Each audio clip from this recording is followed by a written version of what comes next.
সমবেত ভক্তমণ্ডলী,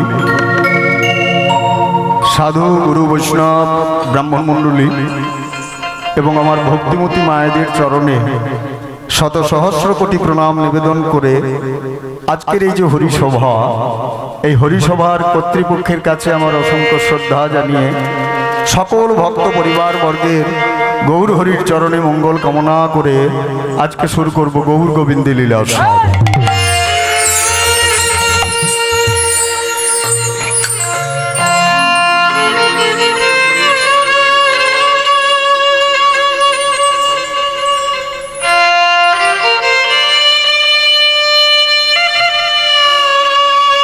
আজকের যে লীলাটি আমরা আস্বাদন করব, আমার কাছে আবেদন রাখা হয়েছে, তো লীলার নাম হবে নহুষ রাজার সাম্যচল।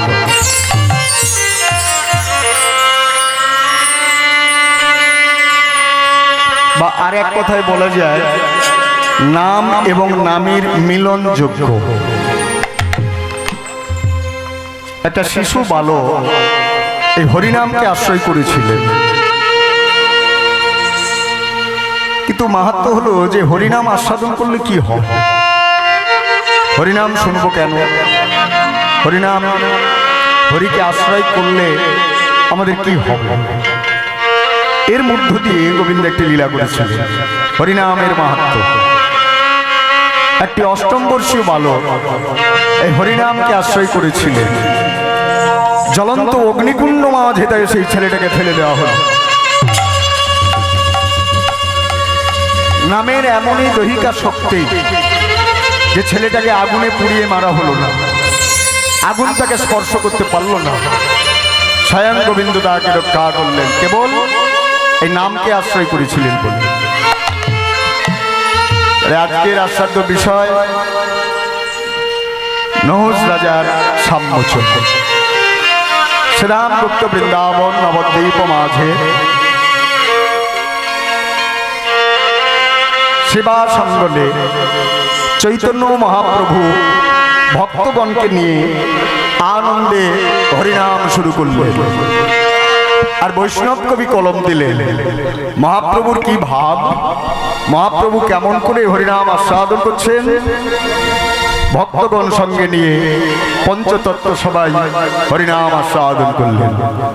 ভক্তগণ বলে বললেন, হে গৌর হরি, একবার নাচো তো, একবার নাচো তো, নাচো তো, একবার নাচো তো, একবার নাচো তো, নাচো তো, একবার নাচো তো, নাচো তো গো, নাচো তো গো, নাচো তো গো, নাচো তো গো, শ্রীবাসয়ার মাঝে বাহু তুলে গোড়া নাচে,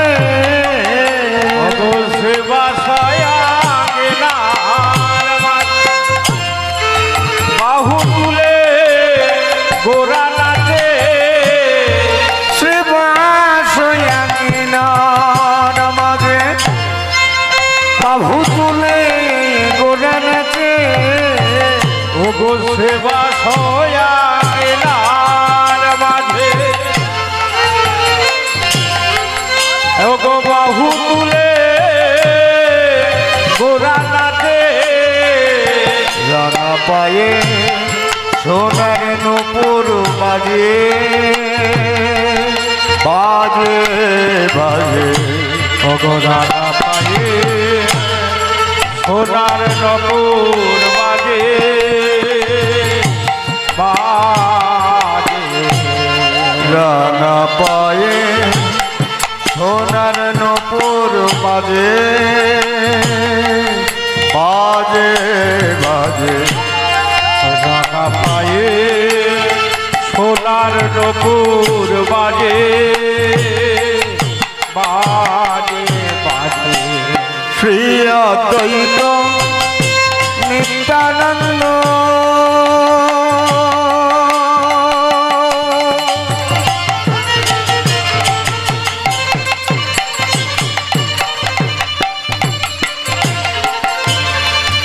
শ্রীবাস গদাধর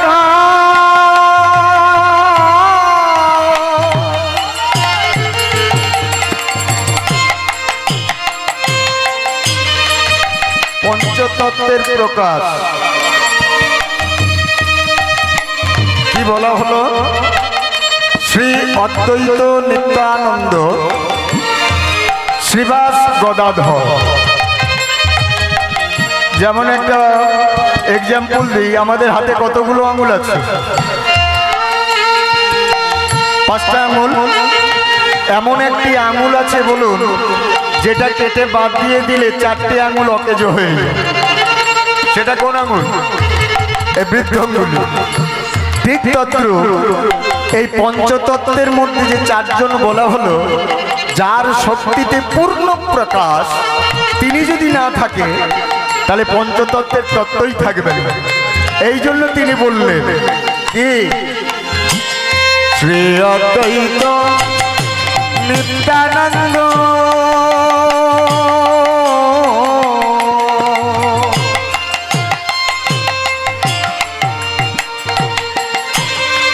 শ্রীবাস গদাধর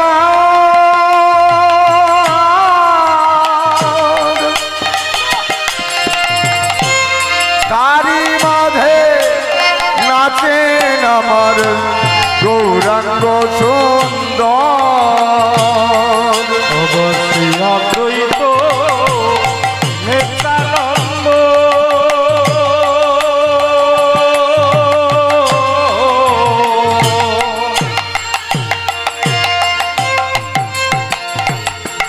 ওগো শ্রীবাস গদাধর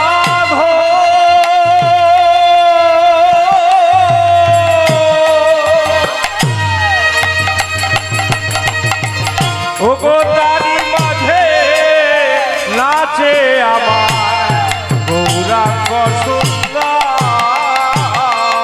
আমার গৌর হরি না নাচছে, আমার গৌর হরি নাচিছে, গৌর হরি না নাচছে, গৌর হরি নাচিছে।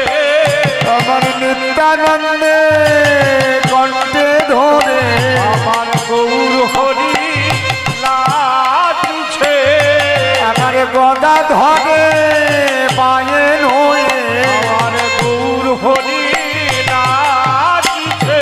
কেবল ঊর্ধ্বে দুটি বাহু তুলে, আমার গৌর হরি নাচিছে, নামকে হরি হরি বল, আমার গৌর হরি নাচিছে, নামকে হরি হরি বল, আমার গৌর হরি নাচিছে, আমার ঊর্ধ্বে দুটি বাহু, আমার গৌর হরি নাচিছে, হরি হরি হরি বল, আমার গৌর জয় গৌর প্রেমানন্দ হরি হরি বল। হরি হরি বলে গৌর হরি নাচিছে, আমার গৌর হরি নাচিছে। ভালো লাগে না, ভালো লাগে না,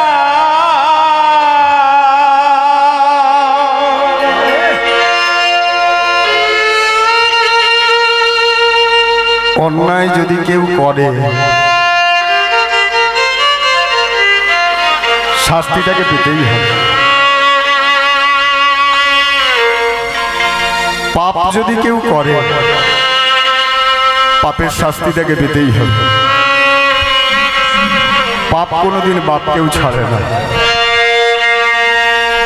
পাপ করেছি আমি, শাস্তি নেব আমি। আপনারা হয়তো জানেন না, আজ অনেক দিন ধরে আপনাদের সাথে দেখা হলো, কত সাধু সঙ্গ করলাম, কত ভক্ত সঙ্গ করলাম।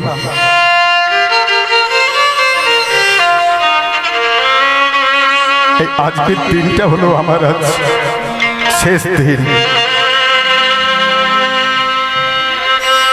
যে অন্যায়টা আমি করেছি, আগামীকাল থেকে আর আপনাদের সাথে দেখা হবে না। আগামীকাল থেকে আর আপনাদের সঙ্গ হবে না। যে অন্যায়টা আমি করেছি, সেই অন্যায়ের শাস্তি কি জানেন? আগামীকাল সূর্য উদয়ের আগে আমার মৃত্যু হবে। আবার মৃত্যু হবে।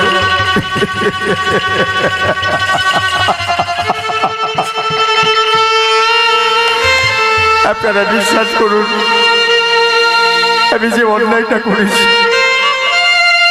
আমি জানতে শুনতে করিনি। আমি অজান্তে একটি বড় মহাপাপ করে ফেলেছি। আর সেই মহাপাপটা হলো বৈষ্ণব অপরাধ। সকল অপরাধের ক্ষমা আছে, কিন্তু বৈষ্ণব অপরাধের কোনো ক্ষমা নাই। আর সেই অজান্তে আমি সেই পাপটা করে ফেলেছি। বিশ্বাস করুন, যদি জানতাম এমন অপরাধ করলে আমার মৃত্যু ঘটবে, আমি করতাম না।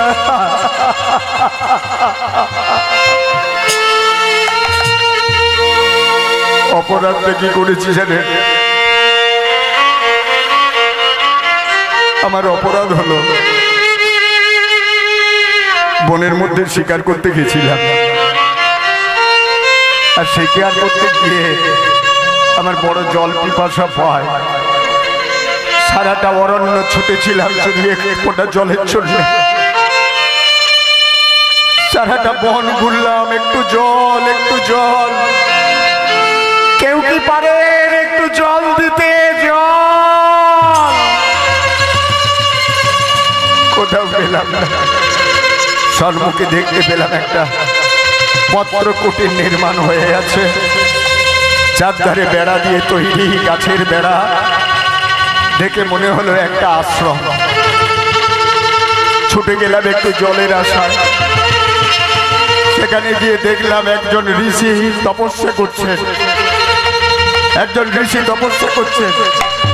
সম্মুখে গেলাম, গিয়ে বললাম, হে ঋষিবর, আপনি আমার পিপাসার্থ মেটান। আপনি আমাকে একটু জল দিয়ে জীবন দান করুন। একটু জল, একটু জল। আমি তখনও জানতাম না যে যারা হরিচরণে মন প্রাণ সর্বস্ব নিবেদন করে তাদের বাহ্যিক শ্রবণ ইন্দ্রিয় বলে কিছু থাকে না। তখনও জানি না। সঙ্গে সঙ্গে মাথায় রাগ উঠে গেল। একজন পিপাসার্থকে জল দানের চেয়ে এই মনের ধ্যানস্থ হওয়াই বড় কথা। গোবিন্দকে ভজন করাই বড় হলো, জীবনদানটা বড় নয়।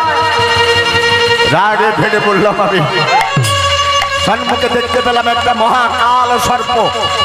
সেই সর্পটাকে তীরের অগ্রে তুলে নিয়ে গলাতে জড়িয়ে দিলাম। ভক্তমণ্ডলী, ভক্তিবতী মায়েরা, আমি বাড়ি ফিরে এলাম। পিপাসা মিটালাম, কিন্তু ভগবান ক্ষমা করলে কি হবে? ভক্ত ক্ষমা করলে কি হবে? ভগবান তো ক্ষমা করে না। জানেন তারপর কি হলো? ওই ঋষির পুত্র ছিল যার নাম ছিল শৃঙ্গী। ওই ঋষির নাম ছিল শ্রমিক মুনি।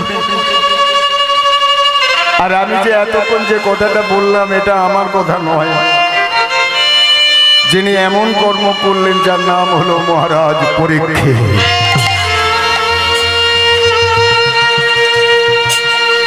এই কথা নয়, কথা নয়। শৃঙ্গী ছুটে এসে দেখতে পেলেন যে বাবার গলায় মৃত সর্প জড়ানো। শৃঙ্গী ক্রোধে ফেটে পড়লেন, আমার বাবার গলায় এমন করে মৃত সর্প যে জড়িয়েছে, মহা অপরাধ করেছে। বাবা ক্ষমা করলেও আমি তাকে ক্ষমা করব না। স্কন্দের যোগ্য সূত্রতা করলেন কি? দক্ষিণ হস্তের বৃদ্ধঙ্গুলিতে জড়িয়ে দিলে কমণ্ডলের জলটা দক্ষিণ হস্তে ঢেলে দিয়ে বলে বললেন, যে পাপিষ্ঠ আমার বাবার গলায় এমন করে মৃত সর্প জড়িয়ে দিয়েছে, আমি সেই পাষণ্ডকে অভিশাপ দিলাম, আজ থেকে 7 দিনের মধ্যে সর্পরাজ তক্ষকের দংশনে তার মৃত্যু হবে। প্রভু গো,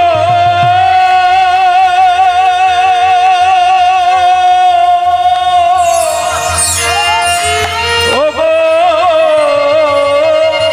প্রভু গো,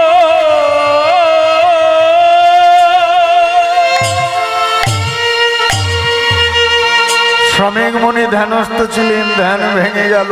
পুত্র বড় ভুল করে ফেললে সিংহী, বড় ভুল করে ফেললে। পরীক্ষিত খারাপ নয় বাবা, পরীক্ষিত খারাপ নয়। রাজ্যের প্রজাদের পুত্র স্নেহে যিনি পালন করেন, বিষ্ণু অংশে রাজা, ওকে তুমি অভিশাপ দিয়ে দিলে বাবা। অভিশাপটা ফিরিয়ে নাও বাবা। অভিশাপ যাকে দেওয়া হয়, অভিশাপ কি আর ফিরিয়ে নেওয়া যায়?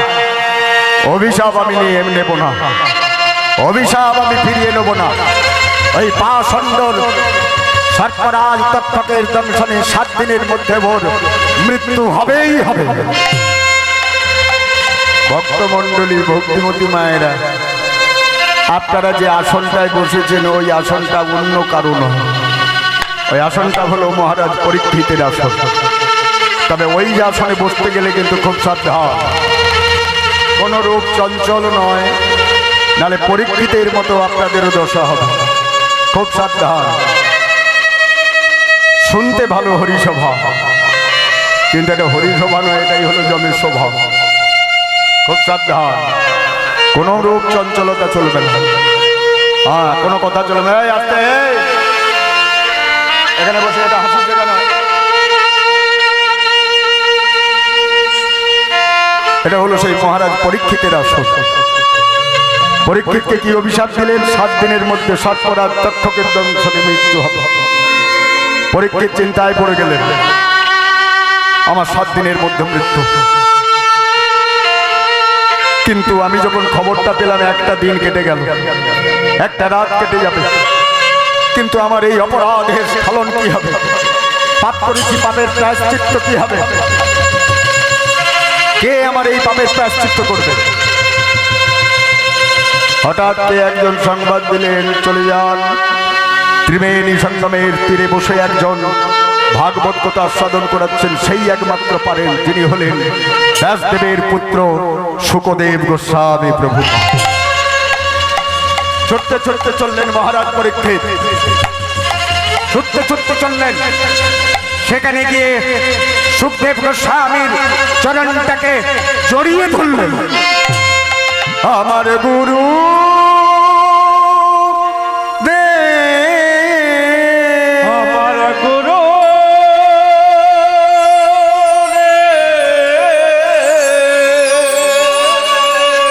কে তুমি? কে তুমি? আমি হলাম যুধিষ্ঠিরের পৌত্র, আমার নাম মহারাজ পরীক্ষিত। চলে যাও এখান থেকে, দূর হয়ে যাও।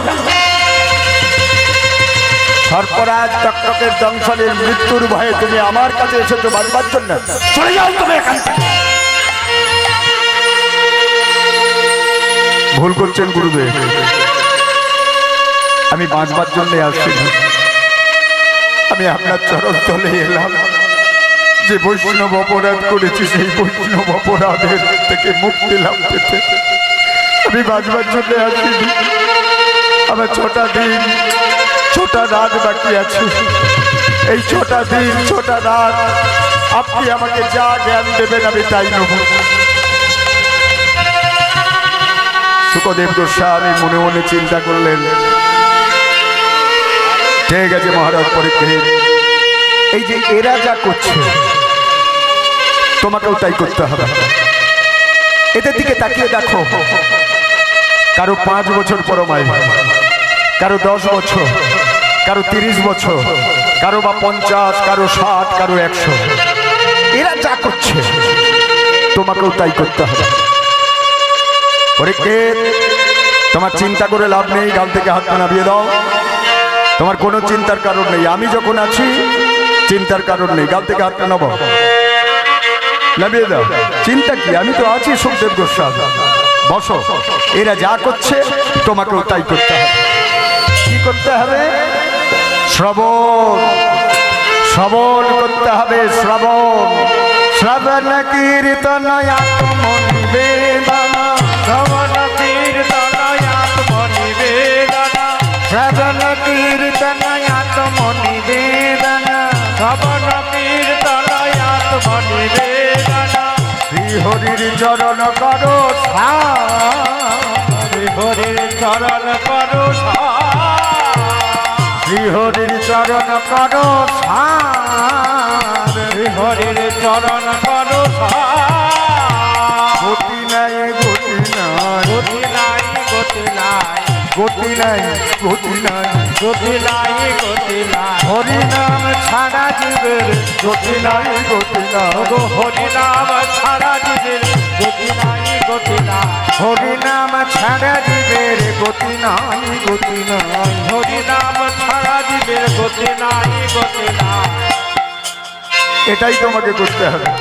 চরণ করো শ্রবণম মঙ্গল, শ্রবণ করলেই মঙ্গল হবে।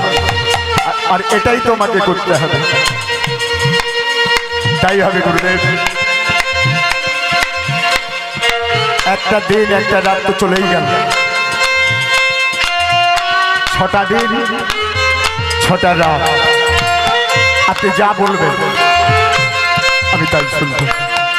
আজকে তোমাকে শোনাবো হরিনাম শ্রবণ করলে কি হয়, হরিনামকে আশ্রয় করলে কি হয়। এই আশ্রয় করেছিল বলেই হরি তাকে রক্ষা করলেন। তাই তোমাকেও সেই লীলা সাধন করাবো, যে লীলা হবে নাম এবং নামের মিলনযোগ্য।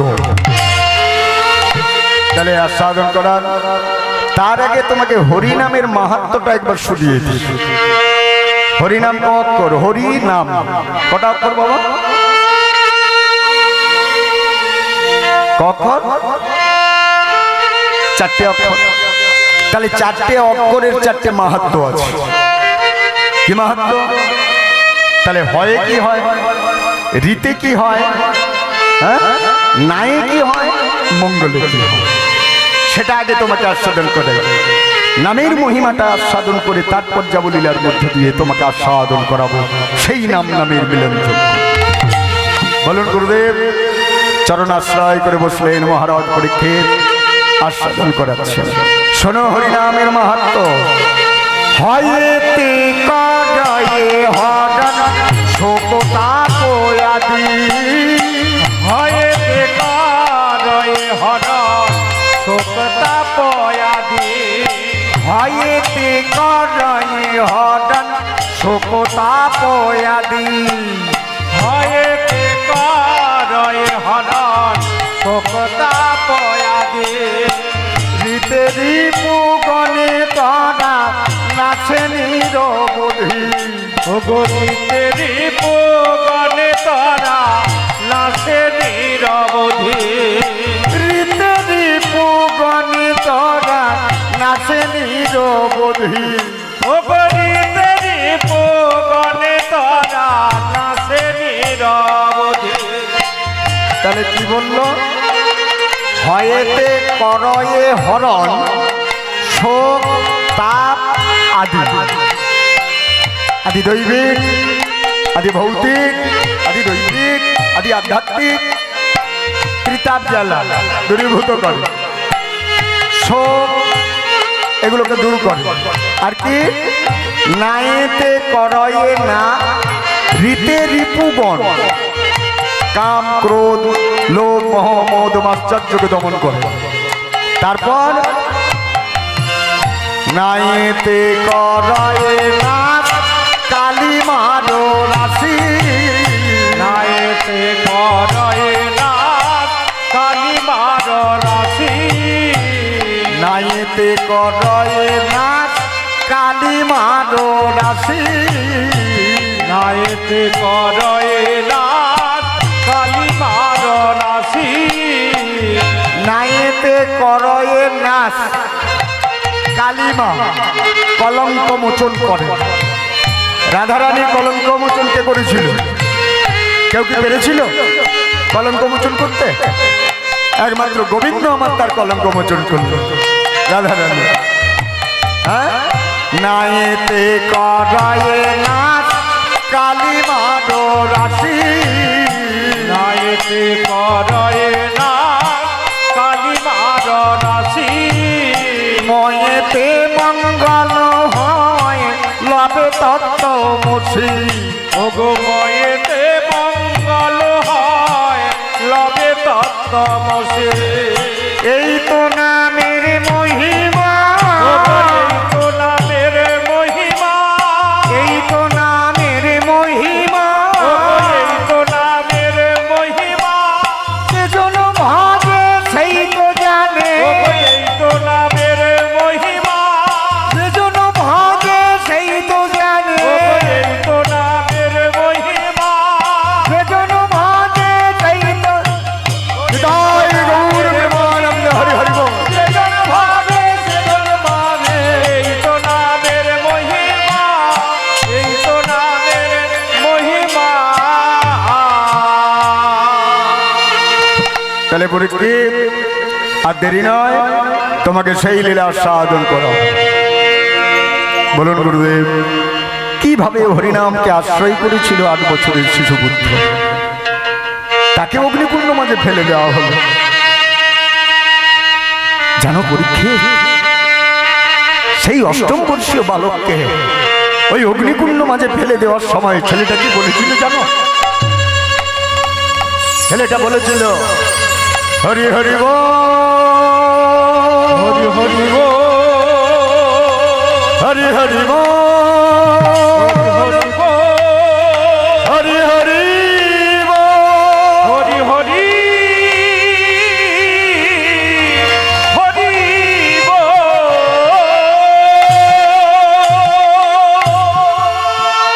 এই নাম বদনে থাকার জন্য আগুন তাকে পুড়িয়ে ছাই করতে পারল না। তুমি কি জানো? কি বলেন গুরুদেব? তবে শোনান, আগ্রহ করে বসলাম। তবে শোনো পরীক্ষিত, যে আসনে বসেছ কোনো রূপ যেন মন যেন বিগলিত না হয়, মন যেন তোমার চঞ্চলতা না হয়। যে লীলাটা তোমাকে আস্বাদন করাচ্ছে মন দিয়ে শ্রবণ করো। যদি এতটুকু যদি মনটাকে তোমার মধ্য থেকে বাইরে বের করে দাও, তাহলে কিন্তু তুমি উদ্ধার হবে না, তোমার মুক্তি হবে না সেই অভিশাপ থেকে। ব্রহ্মশাপ উদ্ধার হবে না। ঠিক আছে গুরুদেব, তাই হবে বসলাম চরণ আশ্রয় করে। বলুন, একদা দেবর্ষী নারদ, একদা দেবর্ষী নারদ মনে মনে চিন্তা করলেন যে আমার চেয়ে বড় ভক্ত আর জগৎ মাঝে কেউ নেই। এখনো অনেক ভক্ত থাকে, কিন্তু আছে যারা নিজেকে খুব বড় মনে করে। অনেক ভক্ত আছে, শুধু তিলক সেবা, গলায় মালা পড়েছে মানেই আর নামের ঝোলা নিয়েছে মানে সে ভাবে যে আমার থেকে বড় ভক্ত আর কেউ নেই। দেবর্ষীপাদ নারদেরও তাই একই অবস্থা। দেখবো আমার থেকে বড় ভক্ত জগৎ মাঝে কে আছে। বিনা যন্ত্রে হরি গুণ কীর্তন গাইতে গাইতে এসে হাজির হলেন মর্তভূমির মাটিতে। এসে একেবারে চলে গেল কোন দিকে? পূর্ব দিকে। পূর্ব দিকে গিয়ে দেখলেন আছে বটে ভক্ত, তবে দেখা যাচ্ছে না, তবে ভেতর থেকে দেখছে। জয় রায়। না না, আমি যে ভক্ত দেখতে এসেছিলাম এ ভক্ত এরকম না। পশ্চিম দিকে চলে গেল। পশ্চিম দিকে গিয়ে দেখতে পেলেন যে না, ভক্ত আছে বটে, তবে আমি যে ভক্ত খুঁজছি সে ভক্ত নাই। এরা তো সব চঞ্চল ভক্ত, এরা আমার থেকে বড়। দক্ষিণ দিক চলে গেল, ভক্ত পেল। তো হঠাৎ চিন্তা করছে যে তাহলে যাবো কোথায়, ভক্ত পাবো কোথায়? হঠাৎ সবাই বলছে, হঠাৎ এই যে কি ব্যাপার ওখানে দাঁড়িয়ে কেন? সামনে এসো, সামনে এসো, দাঁড়িয়ে কেন? এসো, এসো। বলছে না না, দাঁড়িয়ে আছি শুধু একটা কারণে। তা আমি এসেছি, আচ্ছা এখানে কোনো সেরকম ভক্ত নাই? বলে আছে তো। বলে কোথায়? বলে ওই উত্তর দিকে। বলে উত্তর দিকে? বললো হ্যাঁ, ওখানে একটা রাজা আছে। রাজা আছে? বললো হ্যাঁ। বলে রাজার নাম কি? না, বললো অযোধ্যার রাজা, যার নাম হলো মহারাজ নহু। মহারাজ নহু? বললো হ্যাঁ। বলে তাহলে? বলে শুধু তাই নয়, তিনি করছেন দান, তিনি করে দান, তিনি করে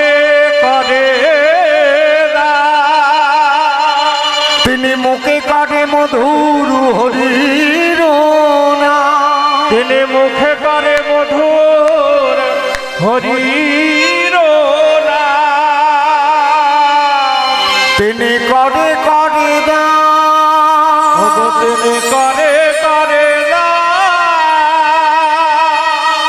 কথাটা কি বললো? তিনি করে দান। কর মানে কি? হাত। কর মানে হাত, তাহলে করে মানে হাতে, করে দান মানে নিজ হাতে দান করছে। আর মুখে করে মধুর হরির নাম, মুখে করে মধুর হরির নাম, ওগো মুখে করে মধুর হরির নাম। ঠিক আছে, তাই হবে। বললো তাহলে এই পথে? সবাই বললো হ্যাঁ, এই পথে পথে যা, এই পথে পথে যা, এই পথে পথে যা, এই পথে পথে যা, রানী নমুর দেখতে পাবে, এই পথে পথে যা, রানী নমুর দেখতে পাবে। এই পথে পথে যা। তাই চললো। হ্যাঁ, নাচিতে নাচিতে নারদ চলিল অযোধ্যায়, নাচিতে নাচিতে নারদ চলিল অযোধ্যায়, নাচিতে নাচিতে নারদ চলিল অযোধ্যায়, রাজা লেতে যা। আর কত দূর? ওগো রাজা লেতে লেতে চলে যা।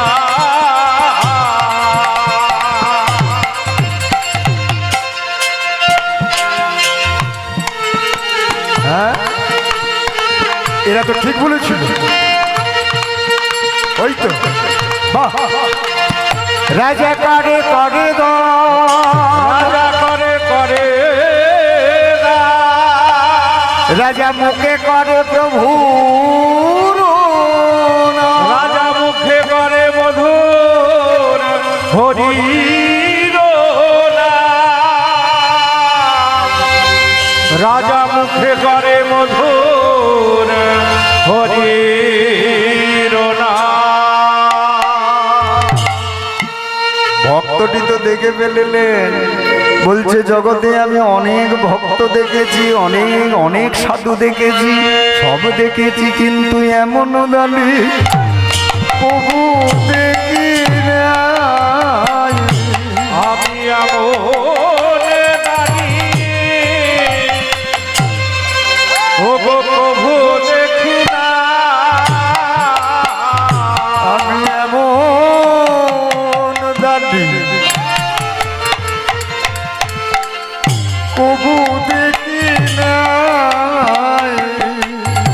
ওগো আমি আমনে দাঁড়িয়ে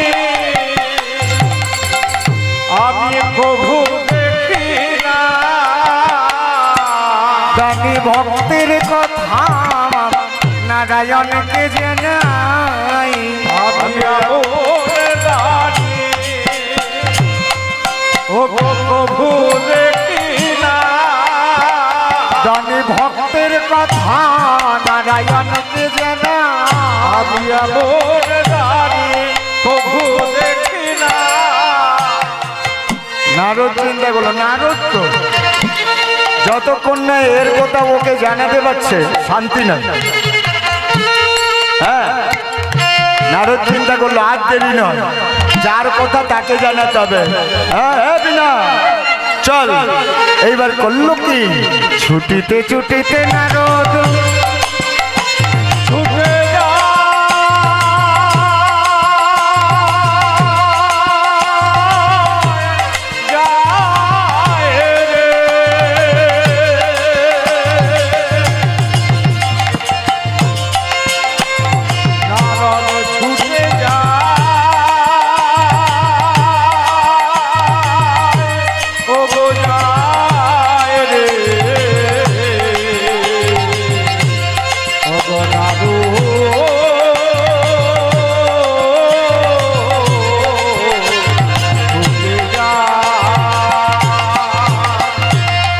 ছুটিতে ছুটিতে নারদ বৈকুণ্ঠে ধাইলা, ছুটিতে নারদ বৈকুণ্ঠে ধাইলা, ছুটিতে ছুটিতে নারদ বৈকুণ্ঠে ধাইলা, ছুটিতে নারদ বৈকুণ্ঠে ধাইলা। হনুমুখে চলো ভাই নিচের দিকে মুখ করে বসে আছো কি তুমি? আহা সানুমুখে সানুমুখে নারায়ণকে দেখিতে যে পাইলা, সানুমুখে নারায়ণকে দেখিতে পাইলা, সানুমুখে নারায়ণকে দেখিতে যে পাইলা, সানুমুখে নারায়ণকে দেখিতে পাইলা। এ নারদ কি ব্যাপার,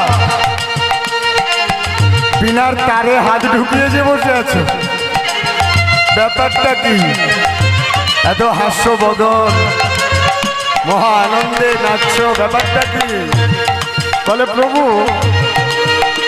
আনন্দ হবে না?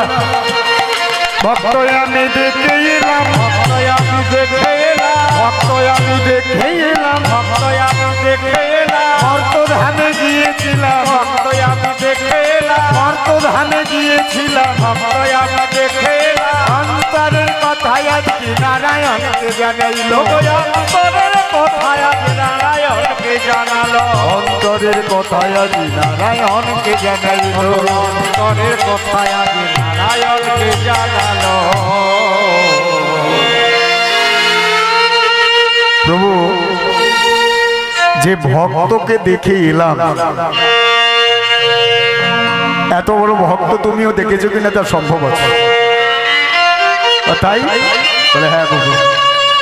আর কিরকম ভক্ত? বলে প্রভু ভক্তের কথা বলতে পারি, কিন্তু ভক্তের দিকে আঙুল বাড়ানো যাবে না। তোমার তো আবার ভক্ত দেখলে আবার পরীক্ষা করবার ইচ্ছে হয়, কারণ পরীক্ষার মাস্টার তুমি। ভক্তের কথা বলবো, কিন্তু ভক্তকে কিন্তু দুঃখ দিলে হবে না। বলে আরে না না, বল না ভক্তের কি ব্যাপারটা, আমি আগে শুনি। ও গো প্রভু গো,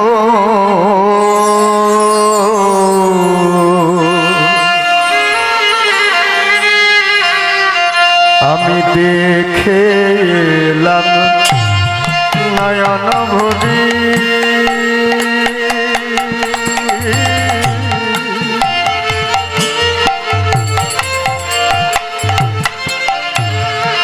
ও সে করেছে দান দুপর জুড়ি,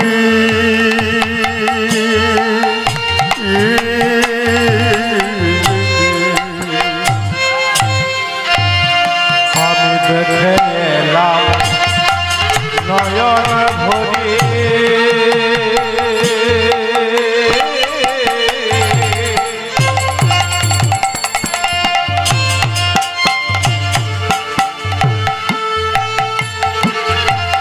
সে রাজা করিছে দান দুপরে জুড়ে,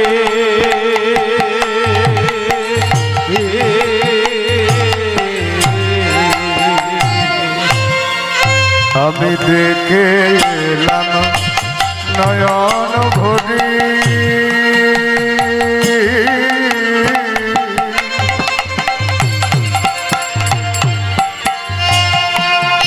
ও সে করিছে দান দুপর জুড়ি,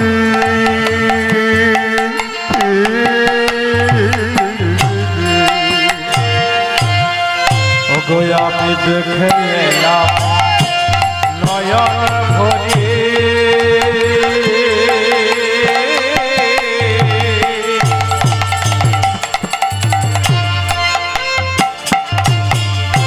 ও সে রাজা করেছে দান দুপরে জুড়ে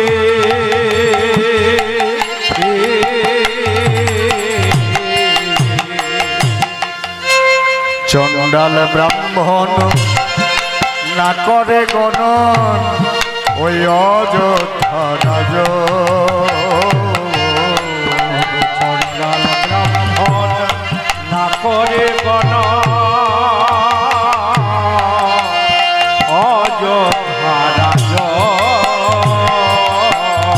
জানো প্রভু, সাধারণত ব্রাহ্মণদের যে দান করা হয়, কি বাবা, সাধারণত ব্রাহ্মণদের দান দেওয়া হয়, কিন্তু এই রাজা দেখলাম যেন সবার অগ্রাধিকার দিচ্ছে আগে বৈষ্ণবকে। তুমি গিয়ে বলবে আমার পৈতে দেখি, আমি ব্রাহ্মণ, আমাকে আগে দাও, বলো কেটে বল। আগে বৈষ্ণব, তারপরে চণ্ডাল ব্রাহ্মণ সবাই পাবে। হ্যাঁ, চণ্ডাল ব্রাহ্মণ না করে গণ অযোধ্যা রাজ চণ্ডাল ব্রাহ্মণ না করে গণ অযোধ্যা রাজ যে বাজারা কিছু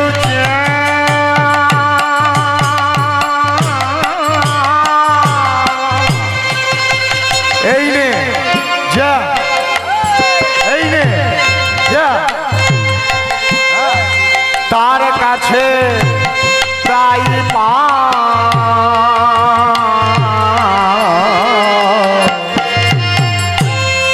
যে বাজারা কেছো যা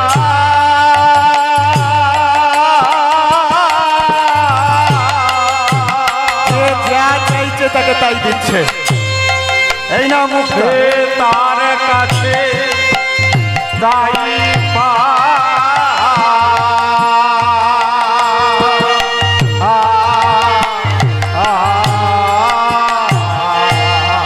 শুধু তাই নয় প্রভু, দান তো দিচ্ছে, তার সাথে সাথে সদাই করে নাম সংকীর্তন। তোমার সদাই করে নাম সংকীর্তন সদাই তোমার করে নাম সংকীর্তন। ও সে সদাই করে নাম সংকীর্তন আমি এমন দানি কবু দেখি নাই, দানি কবু দেখি না দানি ভক্তের কথা কি বাজানা। আমি এমন দানি কবু দেখি না দানি ভক্তের কথা কি বাজানা।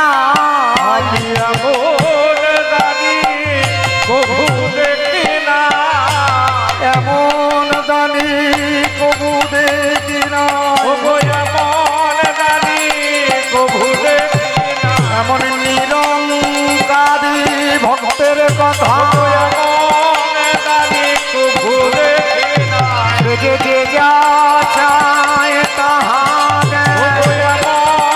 দানি কবু দেখি না যে চণ্ডাল ব্রাহ্মণ বনে না দানি কবু দেখি না বাবা বৈষ্ণবকে আগে দেও দান গো। দানি কবু দেখি এই হরি হরি সবাই বলো, জয় গৌর হরি হরি। হরি হরি সবাই বলো এমন দানি কবু দেখি নাই এমন দানি কবু দেখি না আমার প্রভু গো, আমার প্রভু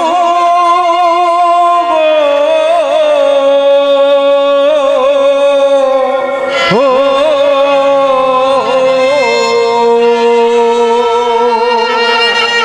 নারদ, যে ভক্তের তুমি গুণের কথা বললে, আমার মনের মধ্যে বড় আশা যে তাকে একবার সাক্ষাৎ দর্শন করি। তুমি আমাকে নিয়ে চলবে নারদ, তুমি আমায় একটিবার নিয়ে চলো। বলে অসম্ভব, না না আমি তোমাকে নিয়ে যাব। বলো কেন? বলে সেদিনে তুমি বলেছিলে মায়েরা একটু আসতে গো, এই ছেলেগুলোকে পেছনে পাঠাও।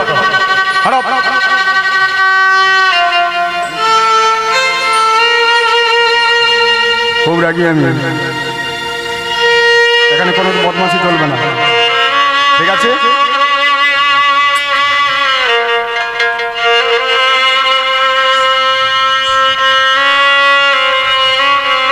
কিন্তু হ্যাঁ, তোমাকেই আমি বলছি,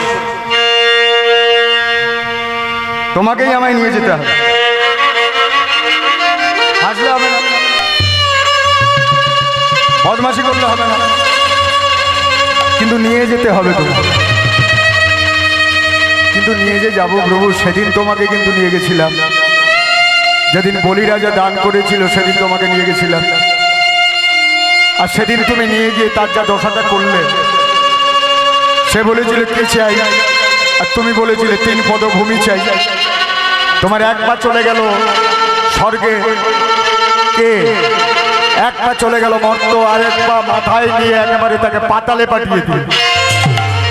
তাহলে কথা দাও, তাহলে এই ভক্তের তুমি এত বড় সর্বনাশ করবে না?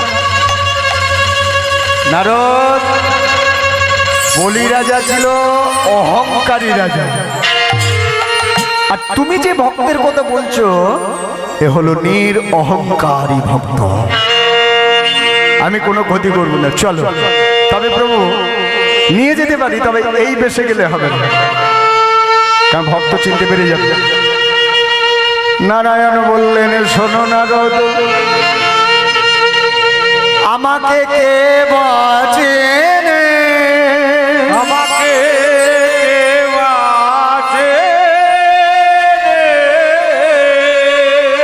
কৃপা করে চেনাই তো চেনে, চেনাই তো আমি যদি চেনাই তবে চিনবে, আর আমি যদি না চেনাই চিনবে কি করে?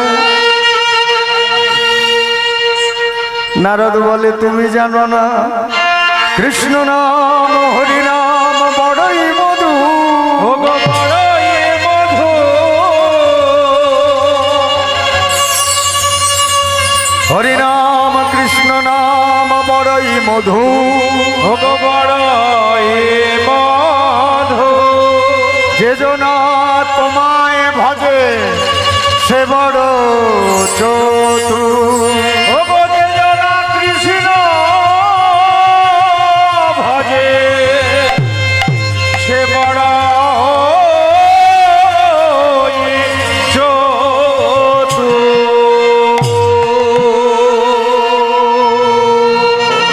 আচ্ছা আপনারা বলুন, টিভি সিরিয়াল কারা কারা দেখে? হাত তুলুন। একবারে সরাসরি দেখে, হাত তুলেছে।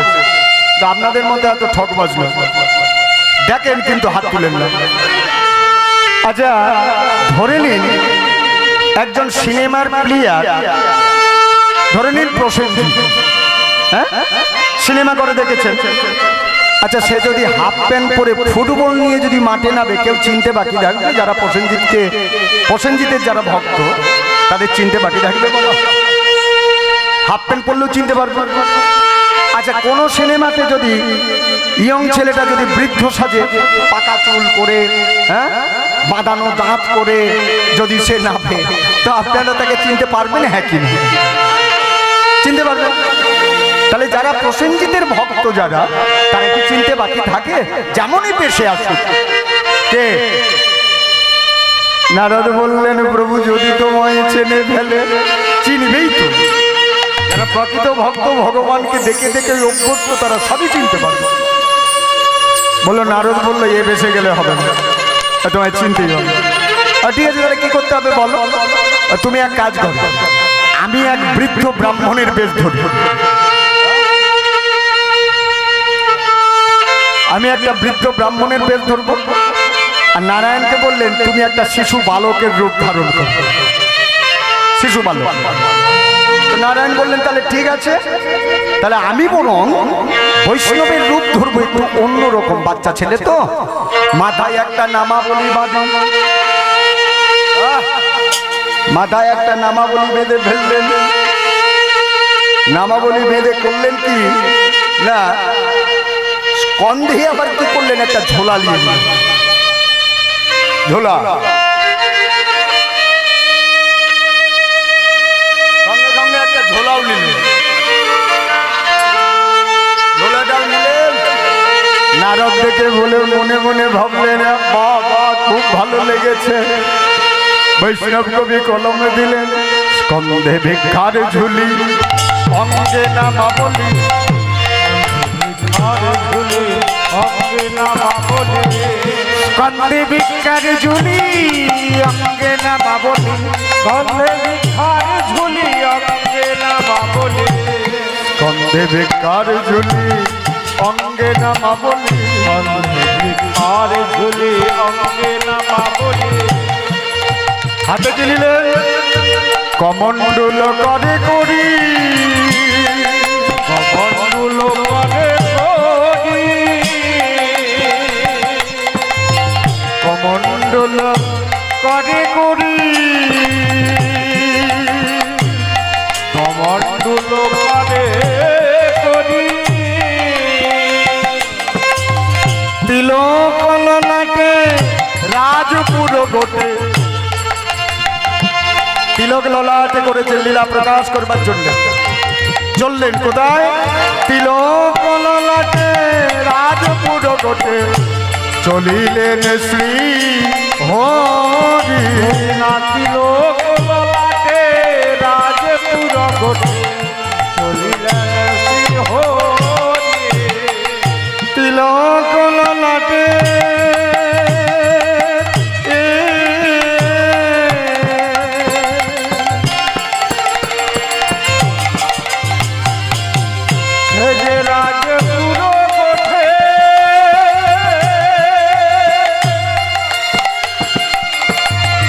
আসবেন না, সবাই বসুন বসুন। রাজপুরা গোঠে,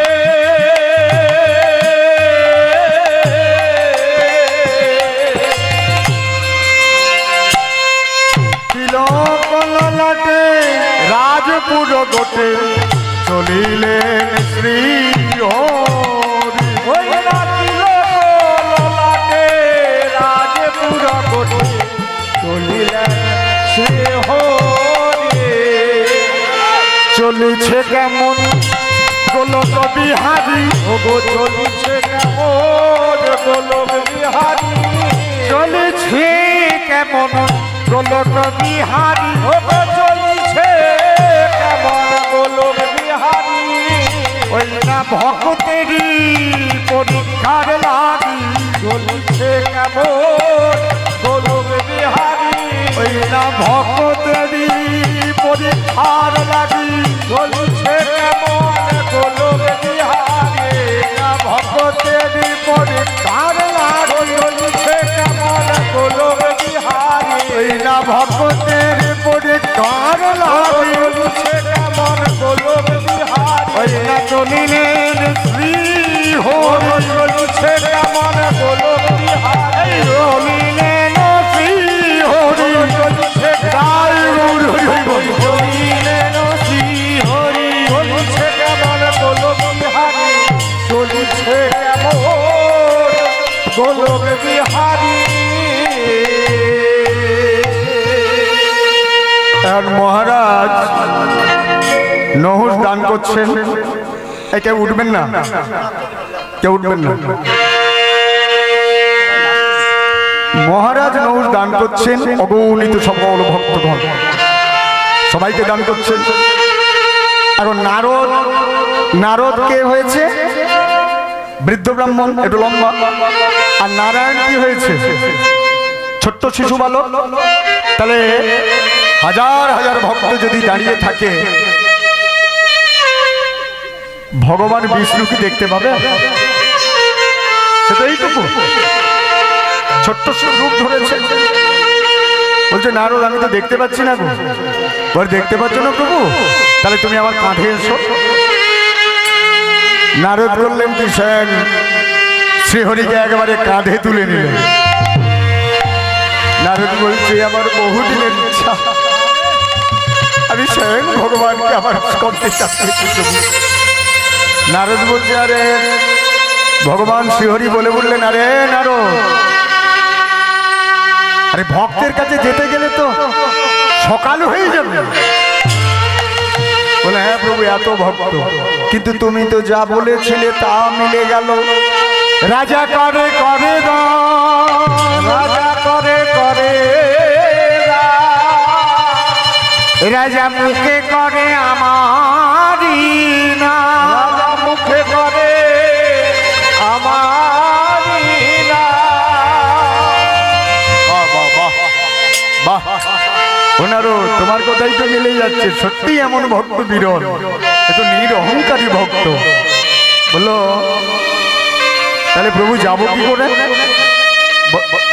নারায়ণ বলছে আমি যাব না, মহারাজ নহুষকে আমার কাছে আসতে হবে। সেটা কি করে হয়? সেটা কি করে হয়?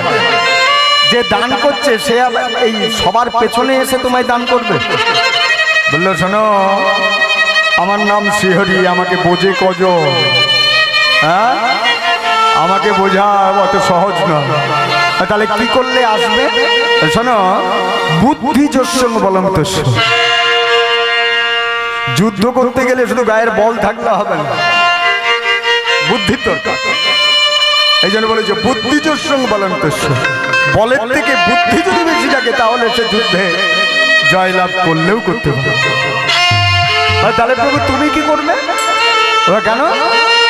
ভক্তদের পেছন থেকে এখান থেকে মহারাজ নহুষকে ডাক দেবে। তুমি ওর নাম ধরে ডাকবে? নাম ধরে যদি না ডাকি তবে তো ভক্তের চেতনা আসবে না, ভক্তের চেতন আসবে না। দেখবেন সবাইয়ের ডাকে চেতন হয় কি?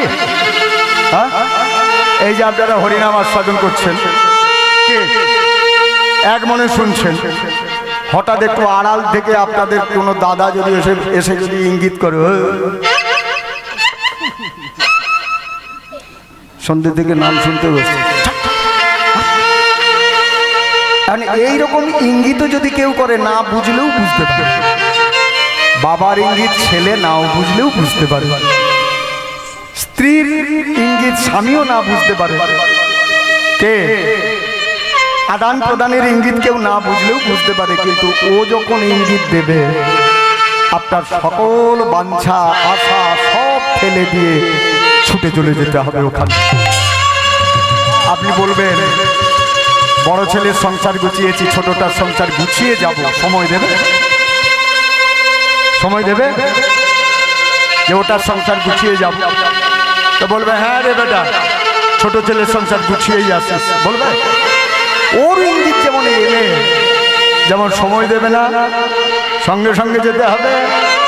তাই নারায়ণ বললেন ওর নাম ধরে ডাকলেই ওর চেতন ফিরবে। বললো তাই? বলে তাহলে দেখো।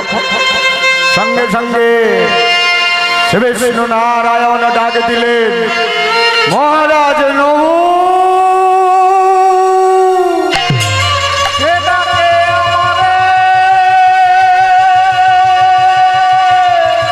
কে ডাকছে আমাকে?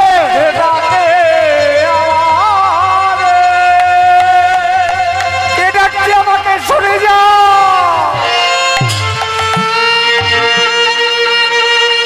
শিহরির ডাক শোনা মাত্র ভক্তদের ভিড় ঠেলে ছুটতে ছুটতে ছুটতে ছুটতে এসেছে।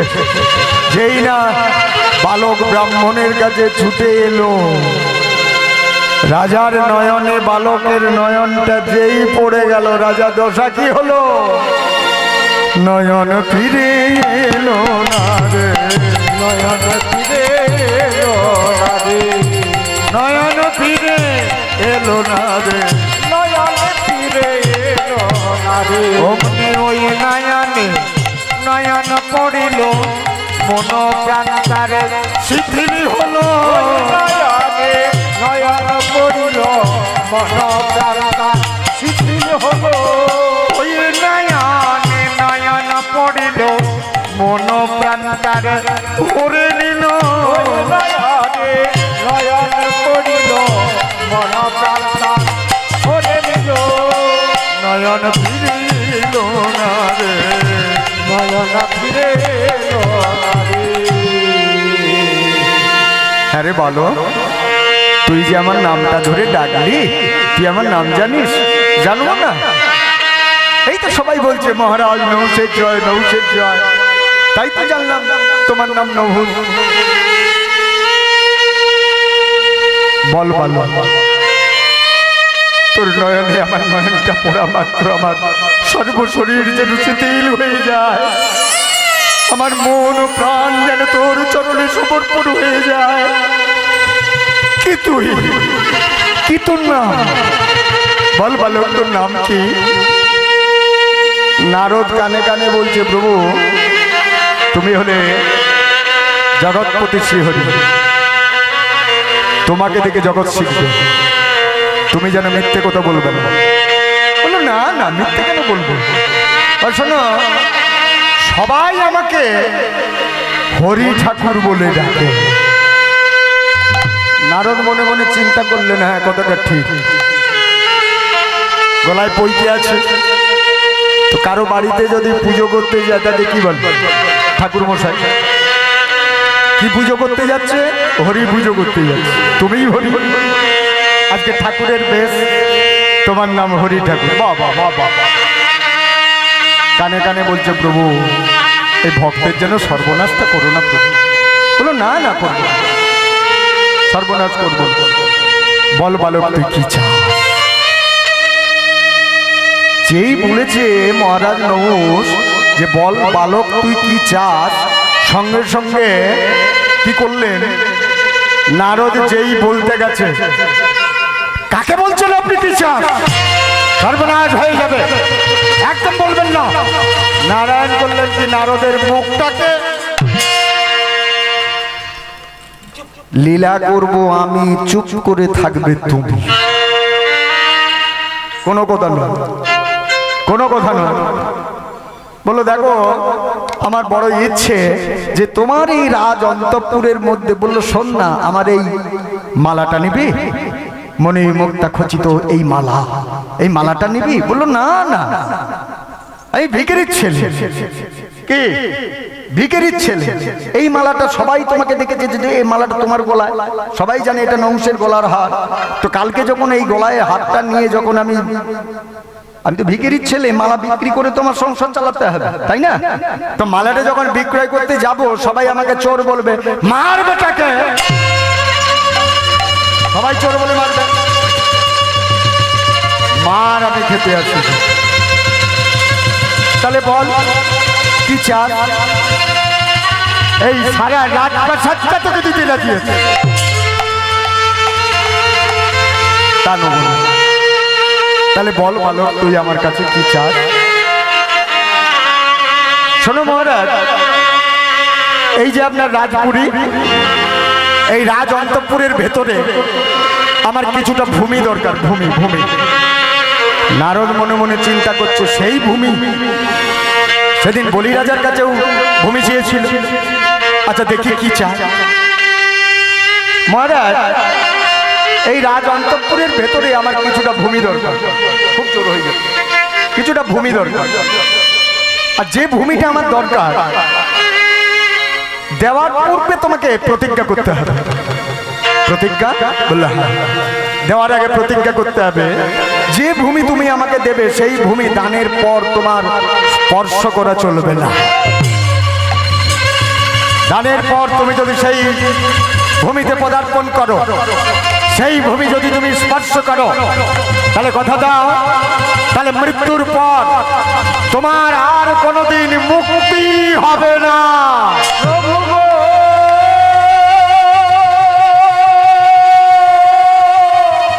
মুক্তি হবে না। আমার উপায় বলে না,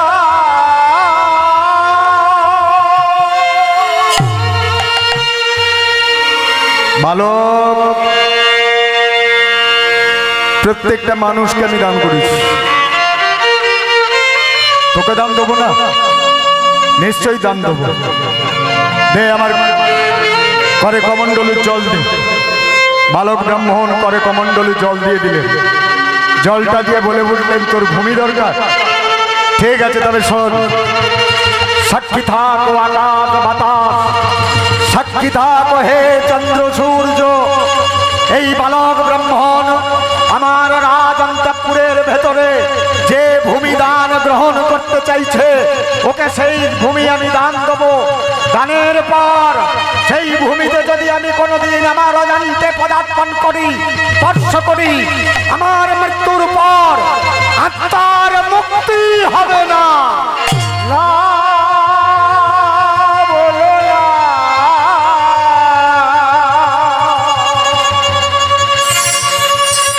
বলো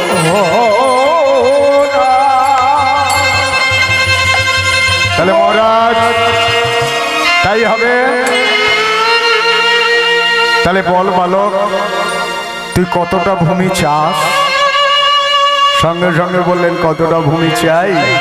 তবে শোনো মহারাজ, আমার কতটা ভূমি চাই? তাহলে বলি, বলো।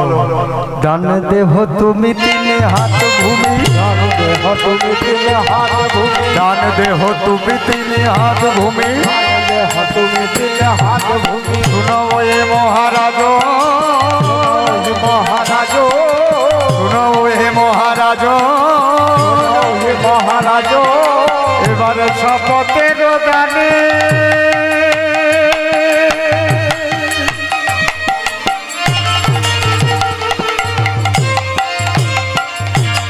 আজ রাখিও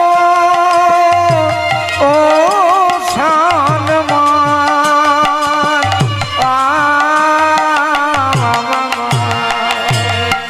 ও শপথের বাণী,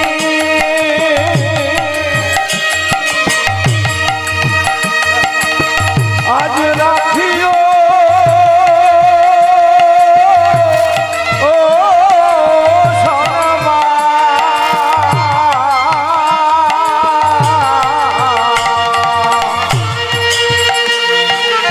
এবার শপথের দানে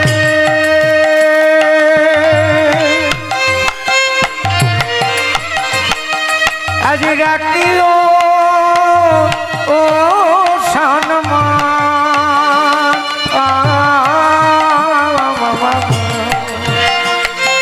আজ শপথের দানে আজ রাখিও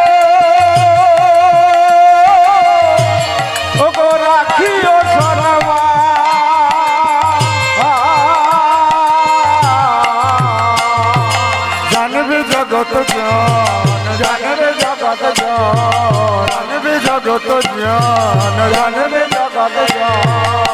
শোন বালক, তুই যে 3 হাত ভূমি চাইছিস, একটা মানুষ যদি শয়ন কক্ষ করে, তা আমরা যে যার হাতের কত হাত? 3.5 হাত, তাই না? তাহলে যদি 3.5 হাত হয়, তাহলে কোনো মানুষ যদি একটা শয়ন কক্ষ করতে চায়, তাহলে তার 3.5 হাত জায়গা লাগবে, কিন্তু এ চাইছে 3 হাত। শোন বালক, দরকার হলে তোকে 3 একর জায়গা দেবো, হ্যাঁ, কিন্তু 3 হাত ভূমি তোকে দেবো না। দরকারে সারা রাত সাথে তোকে দিতে রাজি আছে। শোনো মহারাজ, আমি যেটা চাই আমাকে সেটা দিতে হবে। তুমি যেটা দিতে চাইছো, না না রাজা নব দান, রাজা নব দান, না না রাজা নব দান, 3 হাত ভূমি করো প্রদান, হাত ভূমি করো প্রদান, 3 হাত ভূমি করো প্রদান, হাত ভূমি করো প্রদান। যদি নাহি দাও এ গানে আমারে, যদি নাহি দাও এ গানে আমারে, চলিয়া যাইব আপন চলিয়া যাইব আপন আকারে চলিয়া যাইব আপন আকারে আমারে কহিব দানের কথা আমারে কহিব দানের কথা আমারে কহিব দানের কথা আমারে কহিব দানের কথা সারা দিলে তুমি শপথের মান সারা দিলে তুমি শপথের মান না না না প্রকৃতপক্ষে ভগবান কি চাইলেন? কি চাইলেন?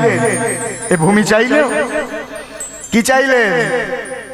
আমায় দেহ দান, দেহ দান, দেহ দান দেহ দান দেহ দান, দেহ দান, দেহ দান দেহ দান রাজা করো তুমি তিন হাত প্রদান দেহ দান দেহ দান তুমি তিন হাত ভূমি করো প্রদান। দেহ দান দেহ দান সঙ্গে সঙ্গে চিন্তা করলেন ছেলেটাকে 3 হাত ভূমি দিতে হবে। ঠিক আছে, তাই হোক। তাহলে মহারাজ আমার যে 3 হাত ভূমি তো সেটা তুমি দেখিয়ে দাও। তবে দেখে নে তো 3 হাত ভূমি।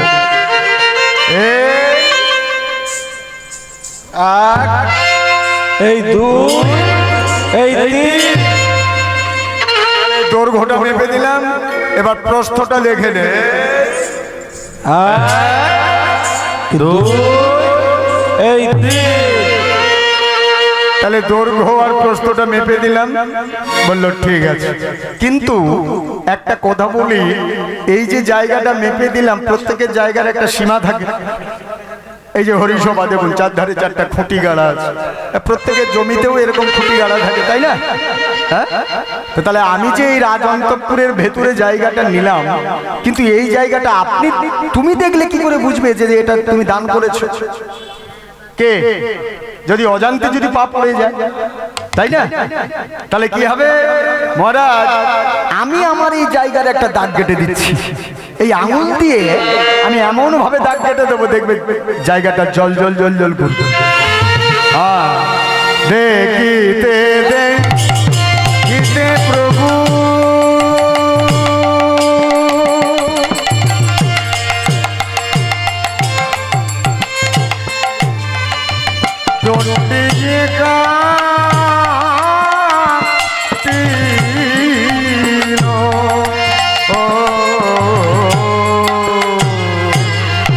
দেখিতে দেখিতে প্রভু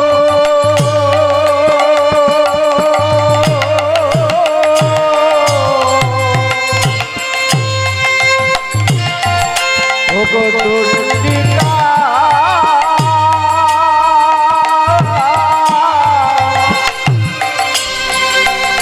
দুর্নিকা দিলা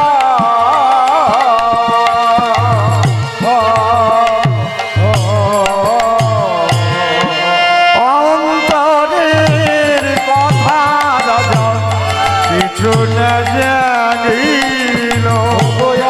অন্তরের কথা রাজা কিছু না জানিল ওগো অন্তরের কথা রাজা কিছু না জানিল।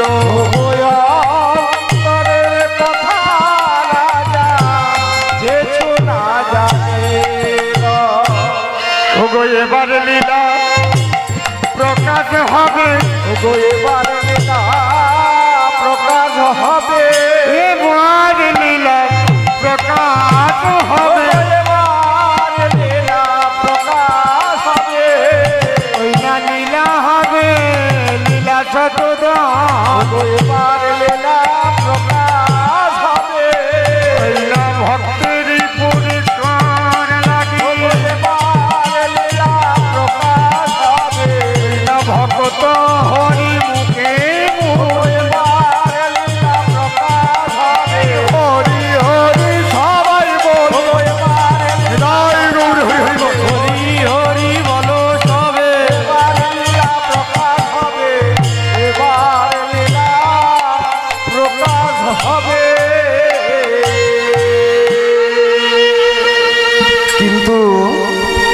ছেলেটা 3 হাত ভূমি নিয়ে কি করবে? মাথার মধ্যে শুধু চিন্তা, মাথার মধ্যে চিন্তা যে 3 হাত ভূমি কি হবে, কি হবে 3 হাত ভূমি, 3 হাত ভূমি কি হবে, শুধু চিন্তা। যখন সেই চিন্তার মোহটা কেটে গেল, হঠাৎ চিন্তা করলেন 3 হাত ভূমি, 3 হাত ভূমি। ছেলেটাকে জিজ্ঞেস করবে যে 3 হাত ভূমি তোর কি হবে, কি হবে?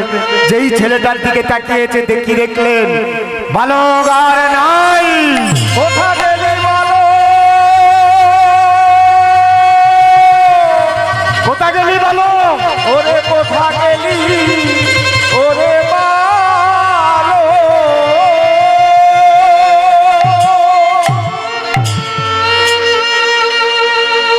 এই তো এখনই এখানে ছিল, কোথায় চলে গেল ছেলেটা? আমি জানি না কে তুমি লীলা প্রকাশ করবার জন্য আমার কাছে নিশ্চয়ই এসেছিলে। কে তুমি এসেছিলে এমন করে 3 হাত ভূমি গ্রহণ করে তুমি চলে গেলে? ভক্তমণ্ডলী, ভক্তিমতী মায়েরা এই 3 হাত ভূমির মধ্যে কোনোদিন পদার্পণ করে নাই। দেখতে দেখতে দিন কাটে, মহারাজ নহুষ বার্ধক্যে পড়ে গেল, বয়স হলো। কিন্তু ওই যে বালককে 3 হাত ভূমি যে প্রদান করেছিলেন, তখন কিন্তু আর মনে নাই, দৃষ্টিশক্তি কম, বয়স হলে যা হয় অবস্থায়। আচ্ছা, বয়স হলে চোখে ভালো দেখতে পাই তো? হ্যাঁ, দাঁত শক্ত হয় বেশি, কি মায়েরা দেখবেন বয়স হলেই বয়স্ক মানুষদের সংসারে সবাই টেনে ফেলে দেয়, সবাই টেনে ফেলে দেয়, দেয় না?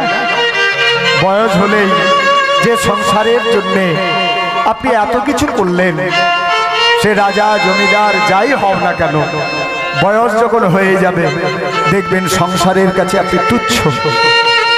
সংসারের আর যেন মনে হয় যে এই ব্যক্তিটা সংসারের নয়।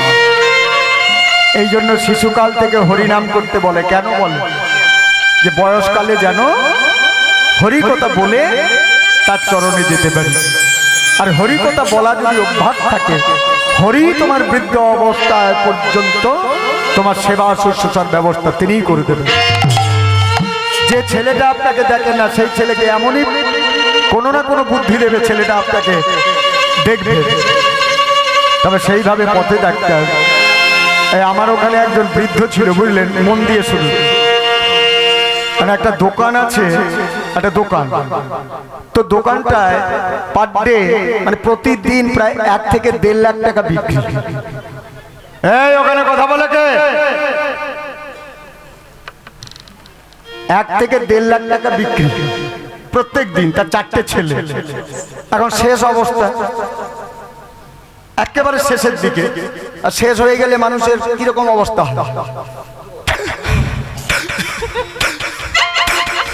হয় না? আবার লাস্টের দিকে আবার কিরকম হয় না, মানে আজমা হুকুম, কাশি এসে যায়, আজমা এসে যায় না।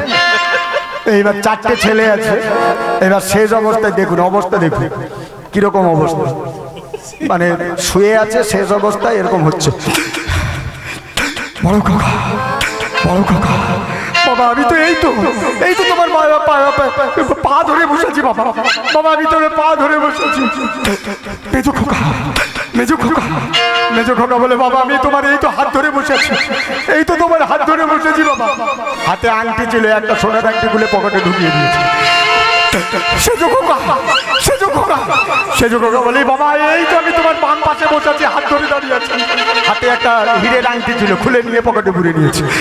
ছোট খোকা, ছোট খোকা, ছোট কাকা বলে, বাবা আমি এই তো তোমার মাথার কাছে।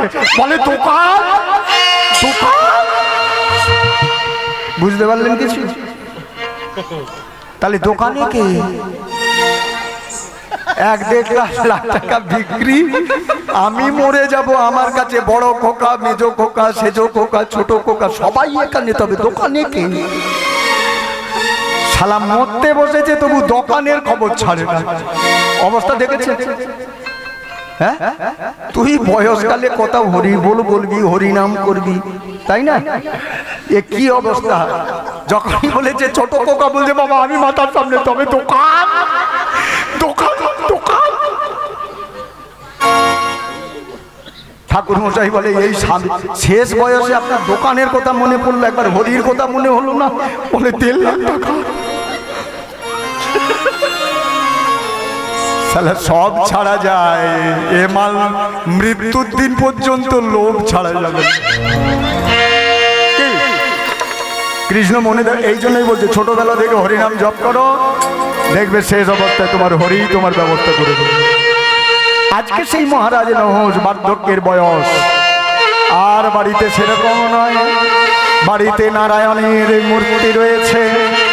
বাস্তু দেবতার কাছে গিয়ে জানায় আমি যখন যেখানে ভ্রমিয়া বেড়াই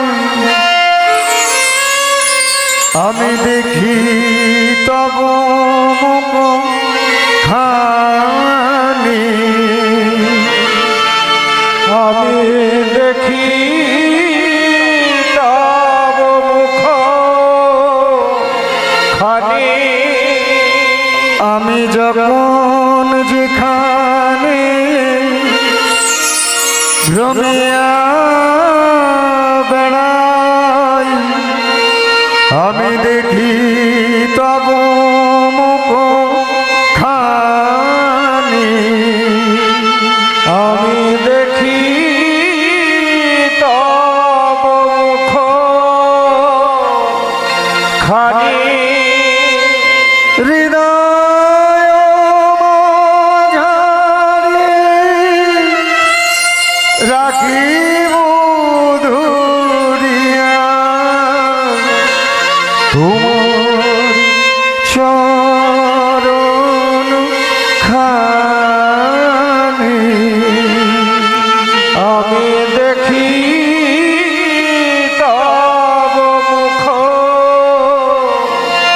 খানি,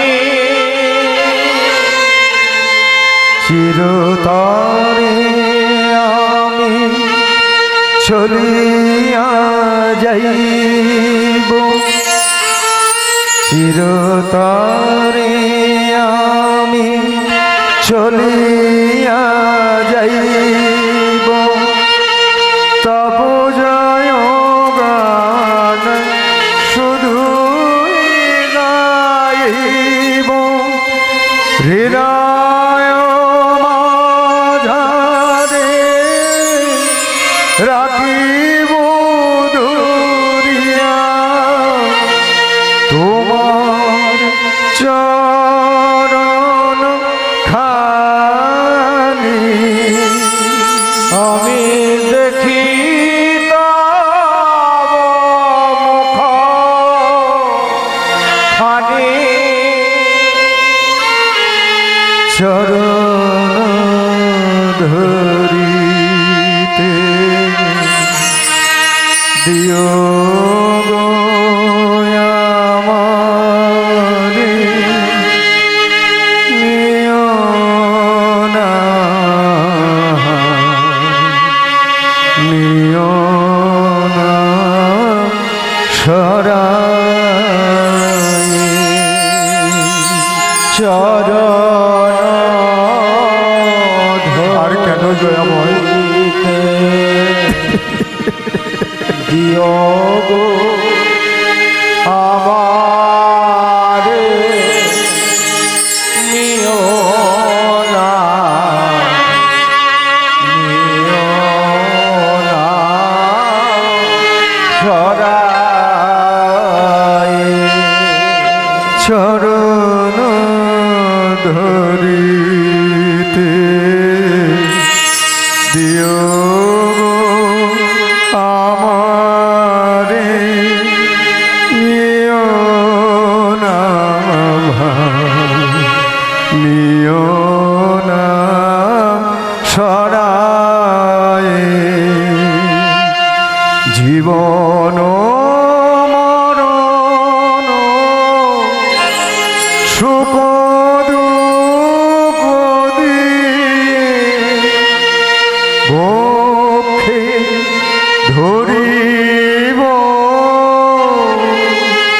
জড়ায়ে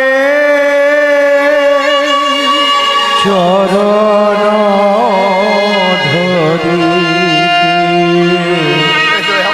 দিও গো আমারে নিও না চরণ ছাড়া ঘটনা না ছড়ায়ে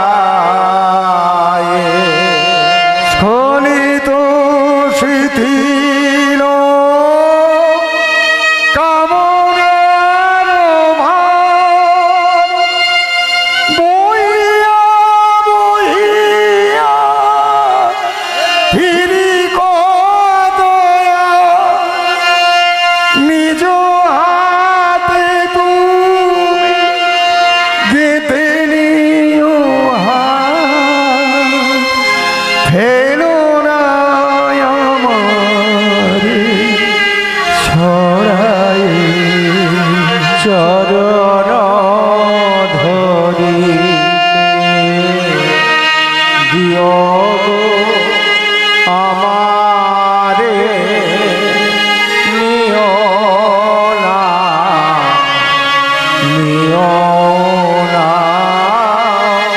ছড়ায়ে চরণ ধরিতে দিও গো আমারে নিও না নিও না ছড়ায়ে ও গোপীনা ও প্রভু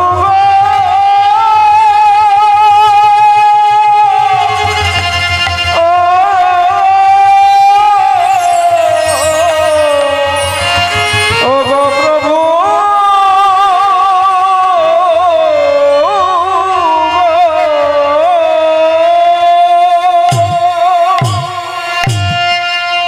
বার্ধক্যের দিন যখন গুনছে মহারাজ নহুষ ভুলে গেছে ওই বালক ব্রাহ্মণকে যে ভূমি দান করেছিল, নিজের অজান্তে দানকৃত ভূমির মধ্যে পা পড়ে গেল। যেই না পা পড়ে গেল, ভক্তমণ্ডলী ভক্তিমতী মায়েরা, আমরা পাপ করলে আগে দেখে কে দেখে আগে? আমরা যদি পাপ করি তাহলে পাপটা প্রথম কে দেখে? কে? না, যে যার ডিপার্টমেন্ট আলাদা। ভগবান আপনি ওই পাপ করছেন কি পুণ্য করছেন সে দেখতে যাবেন, প্রত্যেকের ডিপার্টমেন্ট আলাদা। হ্যাঁ, ক্যাশিয়ার আলাদা, অধ্যক্ষ আলাদা, ম্যানেজার আলাদা, সব আলাদা। হ্যাঁ, তাহলে কে দেখে?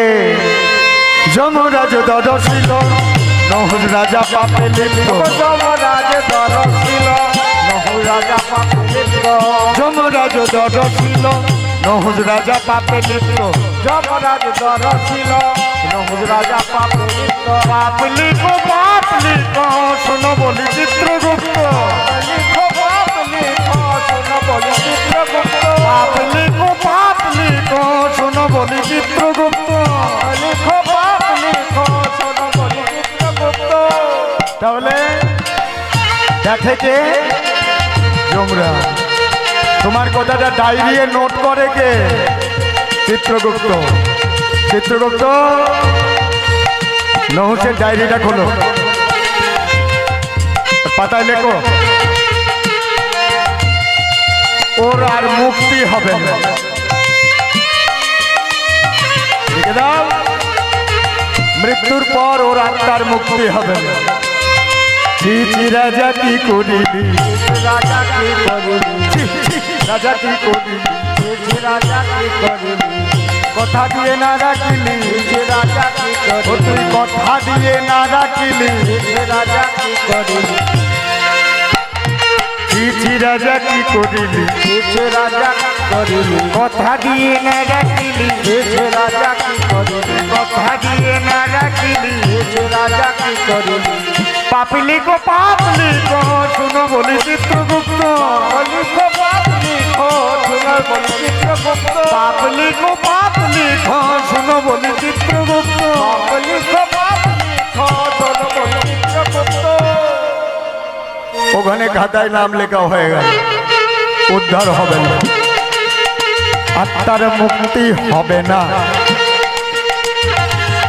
এদিকে কি হলো দেখুন, আজ রাত্রির বেলা শয়নে আছে, হঠাৎ স্বপ্নাযোগে নারায়ণ জানিয়ে দিচ্ছে, মহারাজ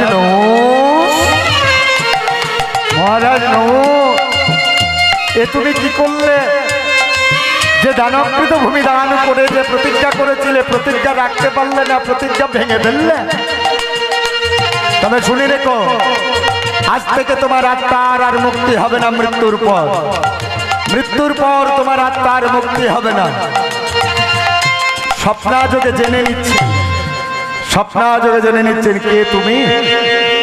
তোমাকে তো আমি চিনি না, তুমি আমার কাছে দান গ্রহণ করলে আর তোমায় দেখতে পাই না।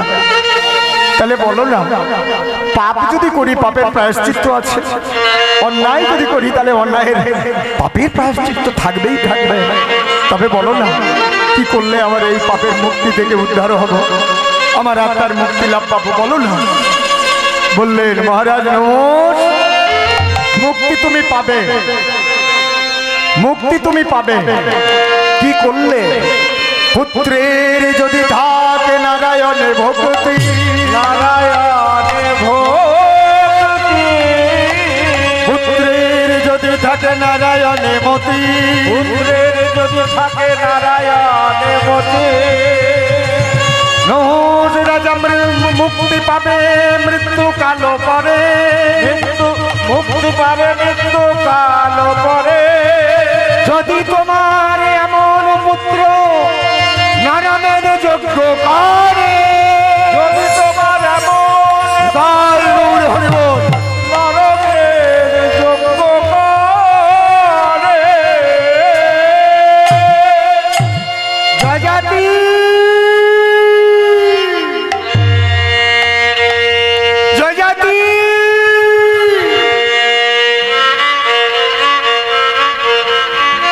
জয়জাতি ছুটে এসেছে নত গভীর রজনীতে।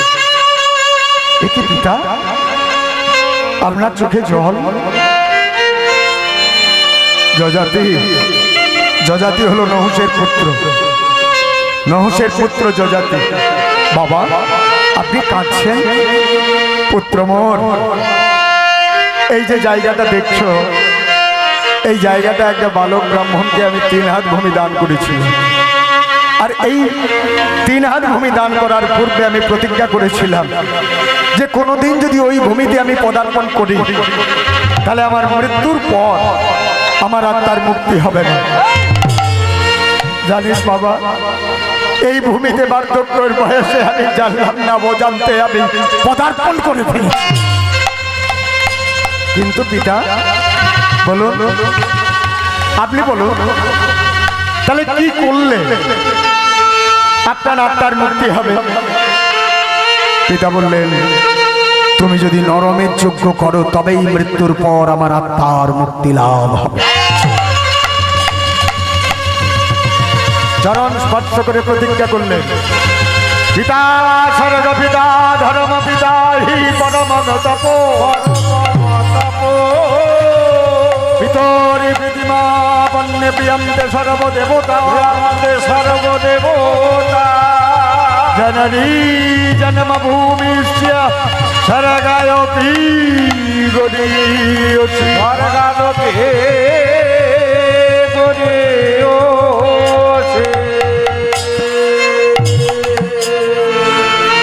ভক্তমণ্ডলী, ভক্তিমতী মায়েরা, কিছুদিন পরে নহুষ রাজা ইহলোক ছেড়ে চলে গেলে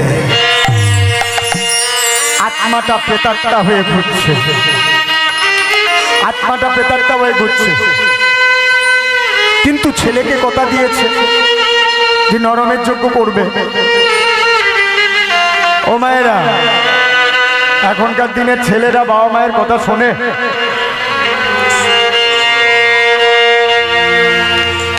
শোনে শোনে?